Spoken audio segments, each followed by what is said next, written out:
When you find out you have cancer, it is so easy to get swept up in the fear and doubt that comes with the diagnosis. At least I know it was for me. All of a sudden, you are bombarded with non-stop questions going off in your head, mostly worries and concerns about how life moving forward could possibly look like. In this episode, I'll be talking about how to better manage yourself through the various phases of the cancer journey objectively and through the lens of practicality.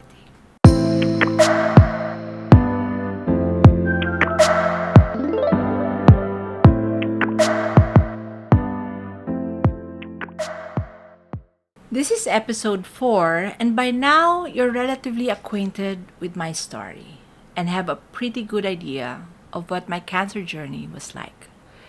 I can reassure you that I am not only talking about my highlight reel, and it wasn't as always as easy as it sounds. Just like yourself, I too had to navigate my way through my experience the best way I knew how, with what I knew at that time. I do, however, count my blessings because I was able to anchor my state and resolve to helping others. This was my way of curbing worry and fear by focusing on uplifting others and being of service. Of course, this wasn't the case from the get go. I had to find my way there, and it was a vocation which I believe I was fated to stumble upon. In my line of work, I've connected with hundreds of cancer patients and love givers over the years, and I'm happy to share that the commonality I find between people whose lives have been affected by cancer is that despite cancer, they're able to find meaning and purpose in their lives. I have seen artists bloom, healers thrive, and the smallest voices take up space and express themselves proudly out loud. Having cancer can be extremely difficult and heartbreaking, yes, but it does not define or reduce us. And it is my hope that by owning your story and pushing forward, you too will come into your own and discover that the passions and desires you have burning within have the capacity to light up your life. So, what do we do to get to this space of unwavering thriver mentality? Well, first, we take a step back and take it one day at a time. Let's take it step by step and check in on how we can better manage ourselves through the phases of cancer journey. You might be wondering what exactly are these phases? And to give you a brief overview, let's go through each one.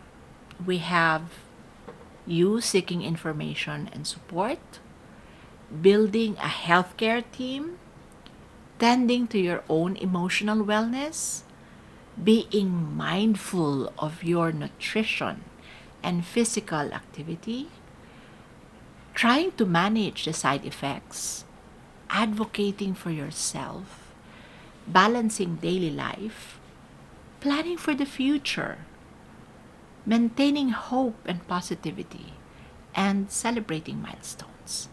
And we will try to go through this as best as we can. So, when we face cancer diagnosis, the first step is often the most overwhelming.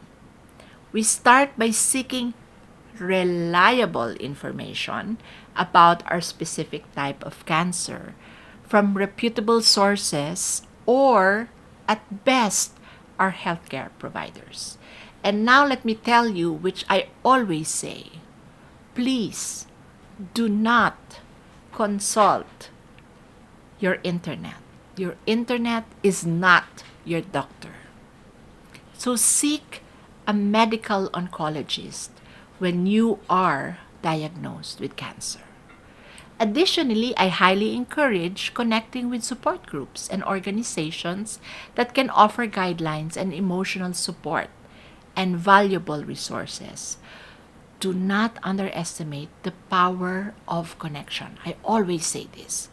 You do not have to go through this alone. Being well informed will help you regain a sense of balance and control. Seeking support has the capacity to strengthen you. Talking about how you are, and I mean how you really are, will also help lighten your load.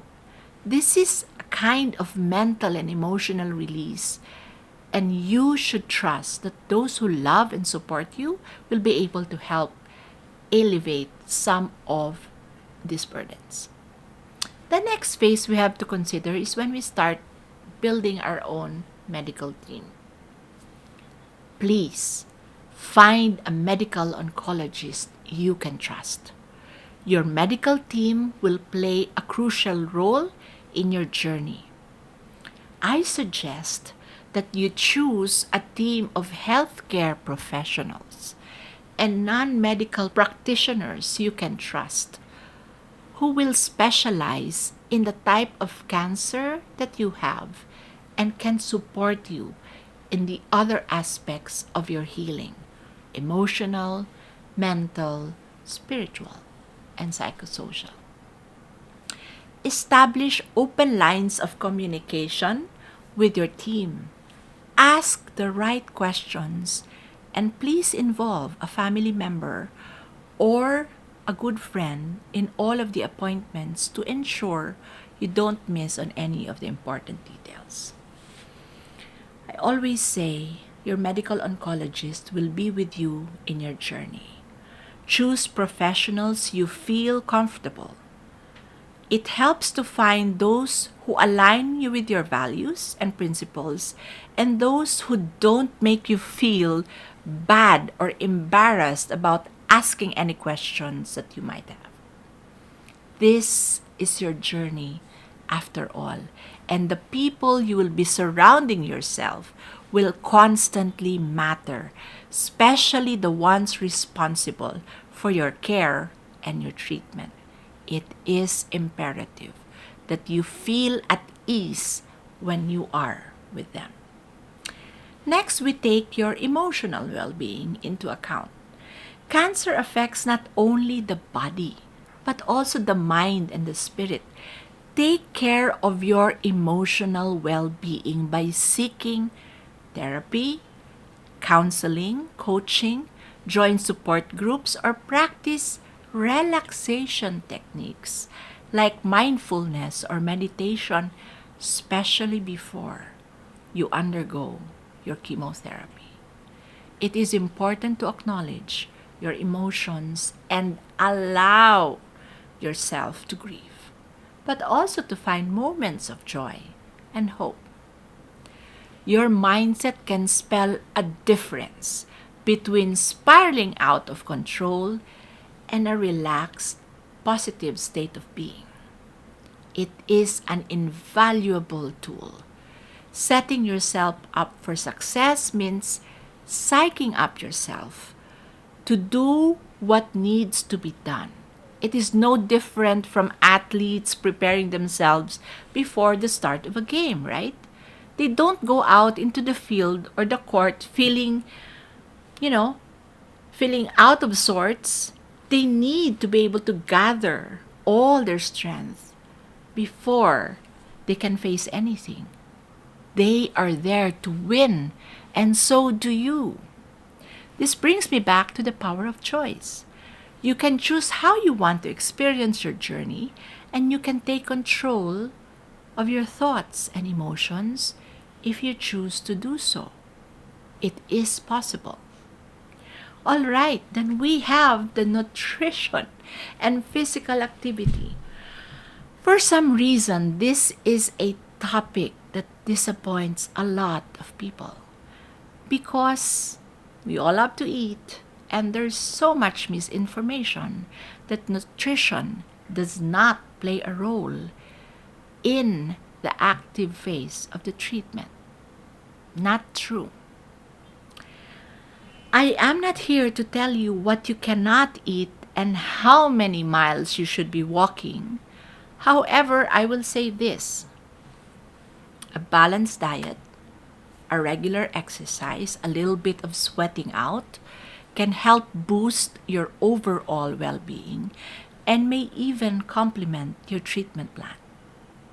You may consult a nutrition doctor or a nutritionist to address any dietary concerns and work with your healthcare team to develop an exercise regimen that suits your individual needs and capabilities. Remember, everything can be modified. You all know this. I hate the word exercise. Movement can be as gentle as a rigorous walk, anything that your body will allow. And when it comes to how you choose and to nurture your body, the old saying goes, everything in moderation. But let me tell you this: be mindful of what you put in your body while undergoing treatment. Be mindful of what will add toxic load to already your very weak and sick body.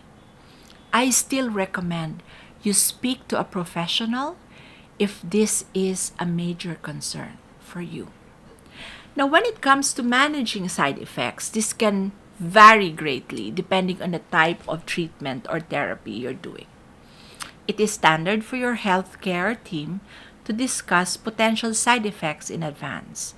So it's advisable that you seek their guidance in managing them.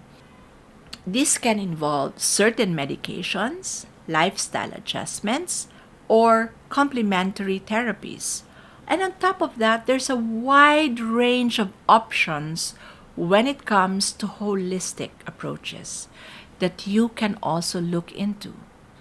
This may require a bit of a trial and error depending on what you like and, of course, your personal preference. Personally, I quite enjoyed aromatherapy, as you know it, acupuncture, and a lot of energy healing. And then the next phase we have is advocating for yourself. Be an active advocate for your own health. Understand your treatment options, ask questions, do not hesitate to seek second opinion if you have doubts. But I would guard you from doing endless doctor shopping. When you find the right doctor, stick with that doctor. Keep meticulous records of your medical history, test results, medications to ensure you receive the best care. You have every right to do what feels good and true for you and become an active participant in how you want to go through your healing journey. I always encourage being in the know because ultimately the decision on which path you're going to take will be yours to make. All right, then we get to balancing your daily life. It goes without saying that cancer can disrupt daily routines and responsibilities. It's important to communicate openly with your employer if you're employed, friends, and family about your needs and limitations. Consider adjusting your work schedule or unloading some responsibilities when necessary. Do not be afraid to ask and accept for help when it is offered. It can make a world of a difference. This goes hand in hand with the way you prioritize yourself, manage your needs. You do not need to take on any more or any less than what you have to. asking for help does not deem you weak. In fact, I find that asking for support and assistance is a true testament of inner strength because so many of us have such a hard time doing this. And if you don't ask, the answer will always be no. Now, while living in the present is crucial, it's also wise to plan for the future.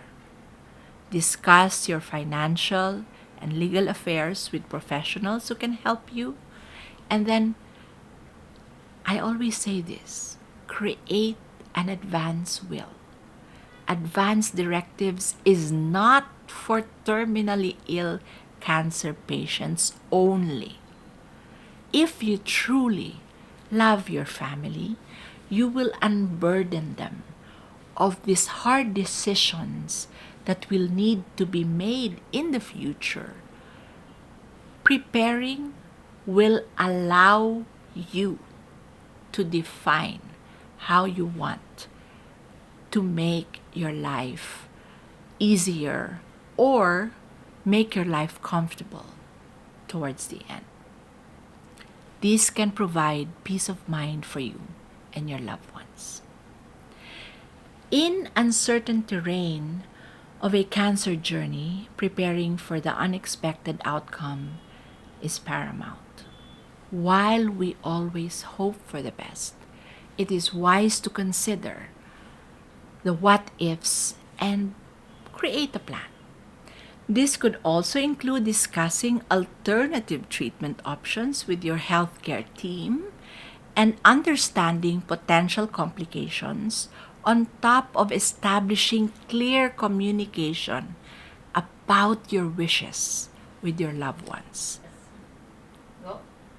It's a tough conversation to have, but it ensures that should the path take an unexpected turn, you have a roadmap that aligns with your values and priorities. I've said this before. Planning for an untimely exit does not call it in earlier.